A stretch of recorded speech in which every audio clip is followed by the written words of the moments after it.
Hello student. आज मैं आप लोगों के सामने क्लास 10th की बायोलॉजी में चैप्टर नंबर 1 लेके आया हूँ। ठीक है, चैप्टर नंबर 1 का आपकी जो चैप्टर का नेम है लाइफ प्रोसेस। ठीक है, सबसे पहली बात, लाइफ प्रोसेस को जानने से पहले, ये लाइफ प्रोसेस दो टर्म से मिलके बना है, एक लाइफ और दूसरा प्रोसेस। लाइफ का अलग मीनिंग होता है और प्रोसेस का अलग मीनिंग होता है। जनरली लाइफ को बोलते हैं जीवन, जनरली लाइफ को क्या बोलते हैं? जीवन। यानी कि जीवन। अब एक क्वेश्चन अराइज होता है, व्हाट इज लाइफ? एक क्वेश्चन अराइज होता है, व्हाट इज लाइफ? लाइफ है क्या? ठीक है, तो लाइफ को जानने से पहले दो तीन बातों का आप ध्यान रखिए।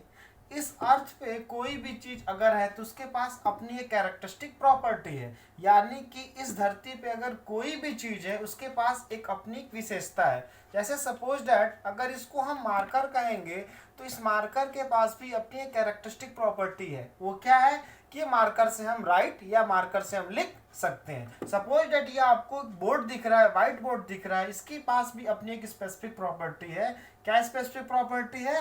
तो यह राइटिंग या लिखने के काम में आता है। उसी तरीके से इस अर्थ में जो भी कुछ है उसके पास एक अपनी प्रॉपर्टी होती है, और वो जो प्रॉपर्टी होती है किसी दूसरे के पास वो प्रॉपर्टी नहीं होती है। तो याद रखिएगा, अगर हम लाइफ की बात करें तो कुछ प्रॉपर्टी अगर किसी भी चीज में आ जाए तो क्या हो जाएगा? उसके पास लाइफ है। अगर मान लेते हैं कुछ जो जो जो लाइफ के पास प्रॉपर्टी है, अगर इस मार्कर के पास भी वो प्रॉपर्टी हो जाएगी तो आप कह सकते हैं कि इसके पास भी लाइफ है। अब क्या होता है, what is the characteristic property of life? तो हेडिंग है आपकी कैरेक्टरिस्टिक्स प्रॉपर्टी ऑफ लाइफ। याद रखिएगा, लाइफ की कैरेक्टरिस्टिक प्रॉपर्टी क्या है? सबसे पहला आपकी कैरेक्टरिस्टिक प्रॉपर्टी लाइफ की क्या है? ग्रोथ। अगर कोई भी चीज के अंदर ग्रोथ हो रहा है, ग्रोथ का मतलब कि एनलार्ज होना, या अपने साइज में, अपने लेंथ में, अपने मास में, अपने वेट में, अगर वो और अपने आप बढ़ रहा है, अपने आप का मतलब कि वो सेल्फ ग्रोथ कर रहा है। जैसे एग्जांपल, एक छोटा सा पौधा अगर आप लगाएंगे तो 5 सालों बाद वो पौधा क्या हो जाएगा? एनलार्ज हो जाएगा। यानी कि उस पौधे के पास क्या है? लाइफ है। अगर एक छोटा बच्चा 1 साल का है, अगर उसी छोटे बच्चे को 20 साल बाद देखेंगे तो बड़ा हो जाएगा। यानी कि क्या है? उसके अंदर ग्रोथ है, और वो सेल्फ ग्रोथ है। सेल्फ का मतलब खुद का ग्रोथ है, तो उसको हम क्या बोलेंगे कि उसके पास लाइफ है। यानी कि अगर किसी भी चीज के पास ये प्रॉपर्टी आ जाए, ग्रोथ की, ऑटोमेटिक ग्रोथ की प्रॉपर्टी आ जाए, तो हम क्या कहेंगे कि उसके पास लाइफ है। जैसे ये मार्कर है, मार्कर को आप 10 साल भी रखिए, आप 100 साल भी रखिए, ये इतना बड़ा ही रहेगा। ना तो इसमें कोई छोटा होगा ना तो कोई बड़ा होगा। यानी कि क्या है? इसके पास लाइफ नहीं है। सेकेंड लाइफ की कैरेक्टरिस्टिक प्रॉपर्टी क्या होती है? तो सेकेंड लाइफ की कैरेक्टरिस्टिक प्रॉपर्टी ये होती है मेटाबॉलिज्म। अब एक इंटरेस्टिंग टर्म है मेटाबॉलिज्म। नाम से पता चल जा रहा है मेटाबॉलिज्म। अब देखिए, मेटाबॉलिज्म का मतलब क्या होता है? Sum of all type of reactions inside the body. किसका मतलब क्या होता है? Sum of all type of reaction in the body. यानी आपके शरीर में जितने भी टाइप के रिएक्शंस होते हैं, सारे रिएक्शंस को अगर जोड़ दिया जाए तो क्या कहलाता है? वो मेटाबॉलिज्म कहलाता है। और आपके बॉडी में 2 टाइप की रिएक्शंस होती है, मेटाबॉलिक रिएक्शन होती है। एक को बोलते हैं एनाबॉलिक रिएक्शन, और दूसरे को बोलते हैं कैटाबॉलिक रिएक्शन। आपके बॉडी में 2 टाइप की रिएक्शंस होती है, एक एनाबॉलिक रिएक्शन और एक कैटाबॉलिक रिएक्शन। अब एनाबॉलिक का मतलब क्या होता है? इसको फॉर्मेशन रिएक्शन कहा जाता है, और कैटाबॉलिक को क्या रिएक्शन कहा जाता है? इसको ब्रेकडाउन रिएक्शन कहा जाता है। ठीक है, अब एनाबॉलिक रिएक्शन का मतलब फॉर्मेशन रिएक्शन, कैटाबॉलिक रिएक्शन का मतलब ब्रेकडाउन रिएक्शन। अब एनाबॉलिक रिएक्शन, जैसे कि एग्जांपल आपको पता होगा फोटोसिंथेसिस में, जैसे कि कार्बन डाइऑक्साइड और वाटर मिलता है तो क्या बनता है? ग्लूकोज बनता है, वहां पे कौन सा रिएक्शन हो जाएगा, तो वहां पे वो एनाबॉलिक रिएक्शन हो जाएगा। यानी फोटोसिंथेसिस क्या है, एनाबॉलिक रिएक्शन है, यानी कि जुड़ रहा है, दो चीज आपस में जुड़ के एक नया प्रोडक्ट बना रहे हैं। जैसे क्या क्या जुड़ रहे हैं, CO2 प्लस H2O बराबर C6H12O6, तो क्या क्या कहलाएगा, एनाबॉलिक रिएक्शन हो जाएगा। आपके बॉडी में अगर कोई पूछेगा एनाबॉलिक रिएक्शन क्या होता है, तो आपके बॉडी में कार्बोनिक एसिड, कार्बन डाइऑक्साइड और वाटर आपके बॉडी में मिलता है तो कार्बोनिक एसिड बनता है, वो क्या रिएक्शन है, एनाबॉलिक रिएक्शन। कैटाबॉलिक रिएक्शन क्या होता है, ब्रेक डाउन रिएक्शन, यानी आपके बॉडी में कॉम्प्लेक्स रिएक्शन से सिंपल प्रोडक्ट में फॉर्म होता है, उसको क्या बोलते हैं, कैटाबॉलिक रिएक्शन। जैसे एग्जांपल, ब्रेकडाउन का रिएक्शन का एग्जांपल है डाइजेशन। डाइजेशन क्या है, एक कैटाबॉलिक रिएक्शन है, और डाइजेशन को आगे चल के मैं डिटेल बताऊंगा। डाइजेशन का मतलब होता है कॉम्प्लेक्स फूड को सिंपलर डिफ्यूजिबल फॉर्म में कन्वर्ट करना को क्या बोलते हैं, डाइजेशन बोलते हैं। तो डाइजेशन क्या है, कैटाबॉलिक रिएक्शन है, और फोटोसिंथेसिस क्या है, एनाबॉलिक रिएक्शन है। अगर किसी इंडिविजुअल में मेटाबॉलिज्म हो रहा है तो आप कंफर्म कर सकते हैं कि उसके पास लाइफ है, ठीक है। जैसे मान लेते हैं और भी कोई, जैसे एग्जांपल ये है, ये मार्कर है, इस मार्कर के पास ना तो कोई एनाबॉलिक रिएक्शन होती है ना तो कोई कैटाबॉलिक रिएक्शन होती है, इसका मतलब क्या हुआ, इस मार्कर के पास कोई लाइफ नहीं है। यानी कि लाइफ की प्रॉपर्टी क्या होती है, पहली ग्रोथ, यानी कि अगर वो ग्रो कर रहा है तो समझिए कि उसके पास लाइफ है। यानी कि अगर वो अगर उसके अंदर मेटाबॉलिक रिएक्शन हो रहा है तो बोलेंगे कि उसके अंदर लाइफ है, ठीक है। थर्ड आपका है, तीसरा आपकी जो लाइफ की प्रॉपर्टी है वो क्या है, मूवमेंट। तीसरी आपकी लाइफ की प्रॉपर्टी क्या होती है, मूवमेंट। मूवमेंट यूं कह सकते हैं एंड लोकोमोशन भी कह सकते हैं। तीसरा आपकी लाइफ की प्रॉपर्टी क्या होती है, मूवमेंट एंड लोकोमोशन। याद रखिएगा, अगर वो खुद से, वो इंडिविजुअल या वो बॉडी अगर खुद से मूव कर दी है या खुद से लोकोमोट करती है तो हम कह सकते हैं कि उसके पास लाइफ की प्रॉपर्टी है। अब आते हैं मूवमेंट क्या होता है। मूवमेंट का मतलब होता है कोई भी, जैसे एग्जांपल सपोज दैट ये मार्कर है, अगर अपने पोजीशन को या अपने प्लेस को चेंज नहीं कर रहा है, अपने जगह पे ही अगर वाइब्रेट कर रहा है या शेक कर रहा है तो इसको क्या बोलते हैं, मूवमेंट बोलते हैं। जैसे कि ये मूवमेंट प्लांट में देखा जाता है, प्लांट की लीफ क्या करती है, जैसे टच मी नॉट प्लांट, वो क्या होती है, सिकुड़ती है, या प्लांट एक्सटर्नल के द्वारा अपने जगह पे ही फ्लिप फ्लैप करता है तो उसको क्या बोलते हैं, मूवमेंट। हम बात करते हैं, अगर मैं खड़ा हूं, अगर मान लेते हैं अगर हम खड़े हैं और मेरी पोजीशन नहीं चेंज हो रही है और मेरा हाथ हिल रहा है तो इसको क्या बोलते हैं, मूवमेंट बोलते हैं।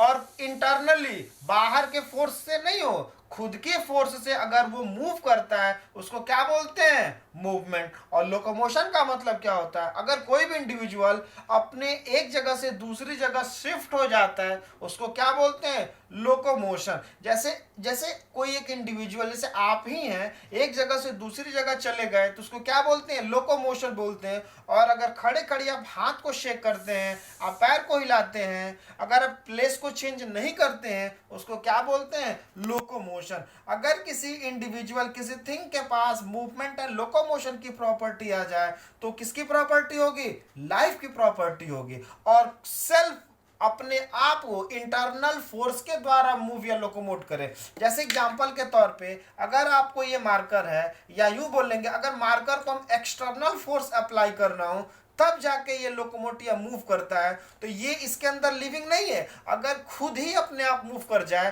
तो बोलेंगे क्या, इसके पास कौन सी प्रॉपर्टी है, इसके पास लाइफ की प्रॉपर्टी है। अगर एक्सटर्नल मैं फोर्स अप्लाई कर रहा हूं तो इसके पास लाइफ की प्रॉपर्टी नहीं है। अगर ये ऑटोमेटिक अपने आप मूव करने लगे तो आप समझ जाइएगा कि इसके पास लाइफ की प्रॉपर्टी है। तीसरा, ठीक है। और चौथा आपकी लाइफ की प्रॉपर्टी कौन सी है, reproduction. Fourth life property is reproduction, ठीक है। री का मतलब होता है अगेन, री का क्या मतलब होता है, अगेन। और प्रोडक्शन का मतलब होता है प्रोड्यूस। क्या होता है, प्रोड्यूस। यानी कि अगेन दोबारा अपने जैसा प्रोड्यूस कर दे। अगेन कोई भी थिंग्स अगेन अपने जैसा दोबारा प्रोड्यूस कर दे तो वो प्रॉपर्टी क्या कहलाती है, रिप्रोडक्शन। जैसे एक अगर कोई कुत्ता है या अगर कोई डॉग है तो उसका बच्चा क्या होगा, डॉग होगा। यानी कि उसके पास प्रॉपर्टी, अगर वो लिविंग है तो उसके पास प्रॉपर्टी है क्या, मूव करने के लिए, लाइफ की प्रॉपर्टी है। या अगर एक नीम का पौधा है या कोई भी पौधा है, तो अगर वो अपने जैसा उसके बीज से नीम का पौधा फिर से डेवलप हो तो क्या है, यानी उस नीम पौधे के पास क्या है, लाइफ की प्रॉपर्टी है। ये हायर क्लास में एक्सेप्शंस में आते हैं। हायर क्लास में एक्सेप्शंस का मतलब ये कोई जरूरी नहीं है कि अगर लिविंग है तो उसके पास रिप्रोडक्शन होगा। ये कोई जरूरी नहीं है कि अगर कोई लिविंग है तो उसके पास रिप्रोडक्शन की प्रॉपर्टी होगी, कुछ एक्सेप्शंस को छोड़ के। वो हायर क्लास में क्लास 11th में एक्सेप्शंस है। क्या क्या एक्सेप्शंस है? सबसे पहली बात कि जैसे स्टराइल, स्टराइल वुमेन, एक एग्जांपल दे देते हैं। स्टराइल वुमेन, स्टराइल वुमेन का मतलब अगर जो औरतें बच्चे पैदा नहीं कर सकती, क्या इसका मतलब कि उसके पास लाइफ की प्रॉपर्टी नहीं है, लेकिन वो क्या है, एक्सेप्शन में आ जाता है। दूसरा एक एग्जांपल मैं आपको देता हूं, म्यूल। म्यूल को हिंदी में बोलते हैं खच्चर। तो खच्चर एक ऐसा जानवर है जो बच्चे पैदा नहीं कर सकता। मतलब क्या, क्या इस खच्चर के पास लाइफ नहीं है? क्या ये स्टराइल वुमेन के पास, या इसको बोलेंगे इनफर्टाइल वुमेन के पास लाइफ नहीं है, लेकिन रिप्रोडक्शन की एक्सेप्शनल प्रॉपर्टी। म्यूल को बोलते हैं खच्चर। अब खच्चर किस चीज से बनता है? मेल डंकी और फीमेल हॉर्स को जब हम क्रॉस कराते हैं तो म्यूल बनता है। म्यूल कैसे बनता है? तो मेल डंकी और फीमेल हॉर्स, जब हम मेल डंकी और फीमेल हॉर्स के आपस में मेल डंकी और फीमेल हॉर्स को क्या करते हैं, हाइब्रिड करते हैं, तो हमारा क्या बनता है, म्यूल बनता है। और म्यूल कैसा होता है? म्यूल इनफर्टाइल होता है, यानी कि वो बच्चे पैदा करने योग्य नहीं होता है। या अब आप खुद बताइए, क्या खच्चर बच्चे पैदा नहीं कर सकता है? सॉरी, क्या खच्चर बच्चे पैदा तो नहीं करता है, तो क्या खच्चर लिविंग है कि नहीं है? तो खच्चर लिविंग है, स्टराइल वुमेन भी लिविंग है, तो रिप्रोडक्शन का एक एक्सेप्शन है, ठीक है। और आपका पांचवा आपकी लाइफ की प्रॉपर्टी क्या होती है? Stimulus against external stimuli. Stimulus against external stimuli. अब स्टिमुलस और स्टिमुलाई का मतलब क्या होता है, ध्यान दीजिएगा। एक छोटी सी बात, अगर किसी भी इंडिविजुअल है, किसी भी थिंग्स के पास अगर लाइफ की प्रॉपर्टी है तो वो स्टिमुलस जरूर करेगा किसी एक्सटर्नल स्टिमुलाई के अगेंस्ट में। मतलब कि वह रिस्पॉन्स देगा, वह रिस्पॉन्स, यानी स्टिमुलस का क्या करेगा, स्टिमुलस का वो रिस्पॉन्स देगा। स्टिमुलस का रिस्पॉन्स का मतलब, अगर मान लेते हैं अगर आपको पिन चुभोया जाएगा तो आप रिस्पॉन्स देंगे कि नहीं देंगे? तो आप रिस्पॉन्स जाहिर सी बात देंगे। अगर मान लेते हैं आपकी उंगली को गर्म तवे पे अगर रख दिया जाए तो क्या करेंगे? आप तुरंत हाथ हटा देंगे। तो आपने रिस्पॉन्स दिया कि नहीं दिया? स्टिमुलस को बोलते हैं उद्दीपन और रिस्पॉन्स को बोलते हैं प्रतिक्रिया। जैसे गर्म तवे पे उंगली रखना स्टिमुलस कहलाता है और हाथ तुरंत वहां से हटाना क्या कहलाता है? रिस्पॉन्स कहलाता है। तो अगर कोई लिविंग है, किसी के पास लाइफ है, तो उसके पास ये प्रॉपर्टी होगी, क्या? हर स्टिमुलस का रिस्पॉन्स देगा। इस बात को याद रखिएगा कि स्टिमुलस अगेंस्ट एक्सटर्नल स्टिमुलाई, यानी बाहरी उद्दीपन के विरुद्ध वो क्या करेगा? रिस्पॉन्स देगा, ठीक है। या यूं कह सकते हैं स्टिमुलस की जगह पर रिस्पॉन्स अगेंस्ट, यहाँ पे ऐसे भी कह सकते हैं और अच्छे से, रिस्पॉन्स अगेंस्ट एक्सटर्नल स्टिमुलाई, यानी कि बाहरी उद्दीपन के वो रिस्पॉन्स देगा। अब जैसे एग्जांपल मैंने दो दिया, गरम तवे पे उंगली रखेंगे तो तुरंत हाथ हटाएंगे, तो एक लिविंग है तो हाथ हटा दिए, रिस्पॉन्स हुआ। या आपको कोई पिन चुभोएगा आपके बॉडी में तो आप रिस्पॉन्स देंगे, ठीक है। अब मान लेते हैं कोई इंसान या कोई व्यक्ति मर गया, अगर आपको उसको गर्म तवे पे हाथ भी रखेंगे या अगर उसको आप पिन भी चुभोएंगे तो वो रिस्पॉन्स नहीं देगा। अब वो क्या कहलाएगा? अब वो नॉन लिविंग में कैटेगरी में चला गया। तो जितनी मैंने पांचों प्रॉपर्टी आपको बताई लाइफ प्रोसेस की, कौन कौन सी प्रॉपर्टी बताई? तो लाइफ, अगर किसी के पास लाइफ है तो उसके पास क्या प्रॉपर्टी होनी चाहिए? उसके पास होना चाहिए ग्रोथ, उसके पास मेटाबॉलिज्म, उसके पास रिप्रोडक्शन, उसके पास मूवमेंट, उसके पास रिस्पॉन्स अगेंस्ट एक्सटर्नल स्टिमुलाई होना चाहिए। अगर ये सब प्रॉपर्टी किसी भी इंडिविजुअल है, किसी भी थिंग्स के पास आ जाए तो आप कह सकते हैं कि उसके पास लाइफ है, ठीक है।